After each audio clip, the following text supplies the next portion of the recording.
Welcome back. City Council taking up a new bill that would curb the power of rideshare companies by limiting the way that drivers are banned from their apps. All right, supporters say it creates basic workplace rights. Fox 5's Duarte Geraldino explains why others call it a safety concern. Millions of people in our area rely on Uber and Lyft, but some drivers say one passenger complaint, even without proof, can cost them their livelihood. I think that is unfair. If somebody makes a weird complaint about them, that didn't happen. City Council member Shakar Krishnan is introducing legislation to make it harder for ride-hailing companies to kick drivers off their apps. This way, the app companies are not the judge, jury, and prosecutor of these cases. His bill would require companies like Uber and Lyft to give drivers notice. It gives drivers ample notice before they're deactivated. It creates a process for them to challenge that decision before it actually happens. So they're not trying to reverse a decision already being made, but they can contest it and challenge it in real time. But Lyft says this proposal goes too far. In a statement, the company says in part, the current proposal's overly vague language could force riders who were victims of a crime to relive traumatic events and provide testimony against their driver or risk their driver being allowed to remain on the platform. The National Federation of the Blind of New York also raised concerns. In a letter to the City Council, they wrote in part, "As blind people, we face frequent discriminatory refusals of transportation because we use guide dogs. For years, we've pushed to make sure those drivers are banned. This bill would undo that work and allow drivers who discriminate against us to keep driving." This is a big topic all over the U.S. The Asian Law Caucus surveyed about 800 drivers in California and found drivers of color are more likely to be deactivated, losing their livelihoods and their homes. That's unfortunate. I've had a good experience going to the airports, reserving them, or just taking them when I want to ride. City Council has not set a date for a vote yet. On the Upper East Side, Duarte Geraldino, Fox 5 News. Well, it's hard to bark up the wrong tree in these 10 neighborhoods. All right, New Yorkers love their dogs, and a new study confirms the best place to live with your furry friend. And a new hangout spot is opening, named after an iconic TV song. Plus, Nick is here with the forecast. Hi, Natasha. Steven, our forecast looking great. A calm night ahead, a warm day tomorrow. How about a little cool down as we approach fall over the weekend? The forecast for the 10 o'clock news returns. Well, you just know we love a good list here on the 10 o'clock news, especially when it involves dogs. All right, Fox 5's Jennifer Williams shows us the top neighborhoods for dog lovers according to one popular site.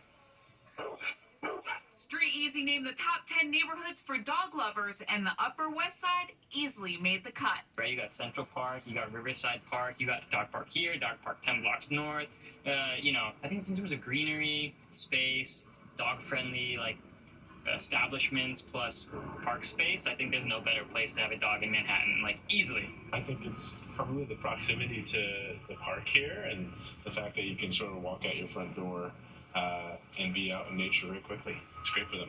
And he gets to chase all the squirrels he wants. Well, we love that there are parks on both sides of the neighborhood, and you can go kind of in any direction and get some good time outside up here.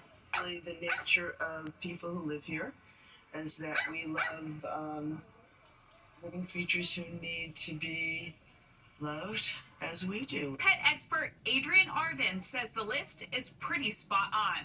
I've had a dog training business in New York City for over 35 years, and I would say that we pretty consistently see those neighborhoods being the spots where they are sort of like in the best sense of the word, the hot zones for pet parents. Other neighborhoods who earn the honor include Dumbo, Long Island City, Astoria, and Mott Haven.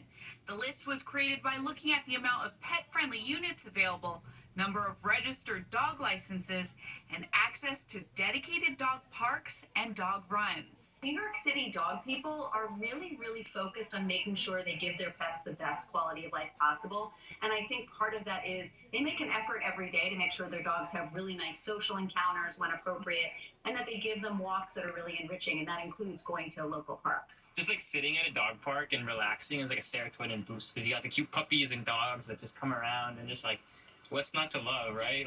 Dogs everywhere. It's a dream. It's this is what heaven looks like, right? On the Upper West Side, Jennifer Williams, Fox 5 News. I still agree with that. I think it's the best place to have a dog. No, you for can sure. walk out and walk the city and get to Central Park in no time. That's it's the thing. great. The Any park park is huge, right? It gives you your steps as well, too, so it works both ways. Yeah, a good place to be a dog, no doubt. All right, let's go to Nick now And boy, this is just that time of year. These walks are amazing, especially in the morning. It's so nice out so there. comfortable for sure. And tomorrow will prove no different. It's going to be another beautiful day, almost a carbon copy of today, even just a couple of degrees warmer. And today you'll see them admitted to the mid to some upper 80s in parts of the area. Well, we're clear overhead looking at the Brooklyn Bridge there, and our forecast again is going to be hanging on to summer for just a little bit longer. 83.64 today. That's definitely above average. Not a record. The record 91 and record low 44, almost 100 years apart. And again, your sunrise pretty 6:40 now, setting it 6:59. Right now in New York, we are clear, 72, a calm wind, or it's light out of the west. Humidity still pretty dry, and the pressure is rising. Good sign there, 29.93. And again, while we're at 72 in the city, it's still 75 at Newark at this hour. It does drop to 58 in Sussex, though, back to 60 in the Hudson Valley, 64 in the Hamptons. Otherwise, again, some low 60s in Connecticut to Allentown. And temperatures definitely a little warmer in parts of the area than last night, about 3 to 5 degrees or so, just depends upon where you are. And the wind's either calm or it's a light west wind. That will continue tonight into tomorrow. So that's going to keep temperatures on the mild side overnight and warms us right back up tomorrow as well. Like I said, look at some of these highs today here. 87 at Newark, 86 Allentown, mid-80s even to Sussex, low 80s the city, White Plains, Poughkeepsie, Hartford, a little cooler out in the Hamptons, but it was mostly 70s and low 80s all through New England. 83 at Concord, New Hampshire. Look at Rochester, 84, State College, mid-80s down to Clarksburg, Charleston, West Virginia, 90. Well, we warmed up about 10 degrees in Washington, D.C. today, and there's 90s as well from Columbia, South Carolina to Nashville, and high 80, Chicago, Detroit to Cincinnati. All right, so we're talking a beautiful night ahead. Satellite picture shows we're all in the clear, and it's going to stay that way as well. There's no real big feature to affect us except for a little cool front that's off to our northwest here that's going to make the move through here tomorrow. These showers and storms in the middle part of the country are not coming our way anytime soon, and that, of course, means some bad news for our drought situation, but the good news is we're still got a beautiful weather into the upcoming weekend. All right, futurecast overnight, 50s, about 60 in the suburbs, upper 60s in the city, and getting closer to 60s you get along the coast. The sky stays clear. The sun comes back tomorrow, and it's going to warm it up. At least 81 on this computer model. I think we're going about 84, 85 in the city.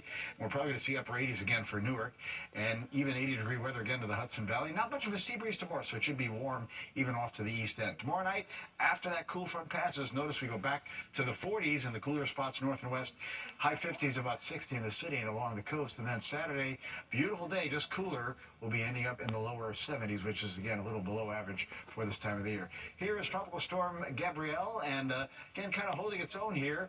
Winds at about 50 miles per hour as it's moving to the west-northwest at 12, still very far off to the east-northeast of the Leeward Islands. Stays a tropical storm, eventually becomes a hurricane, but then heads out to the sea. And again, not affecting the East Coast, except maybe to bring us some rough surf conditions down the road. Winds northwest to southwest, boaters about 5 to 10, 2 to 3 waves on the ocean, 1 to less on the sound. Good day at the beach with a low risk for rip currents. 68 tonight in the city. Upper 50s near 60 in the suburbs, again with a clear sky. Tomorrow we jump to 84, and we'll be back to 73 on Saturday, and we'll stay in the low 70s. Sunday, a beautiful weekend coming up, 50s at night. Here comes fall on Monday in the afternoon, 77 though for the high. We're back to the low 80s Tuesday and Wednesday, even nice on Thursday as well. More of the 10 o'clock news after we take this time out.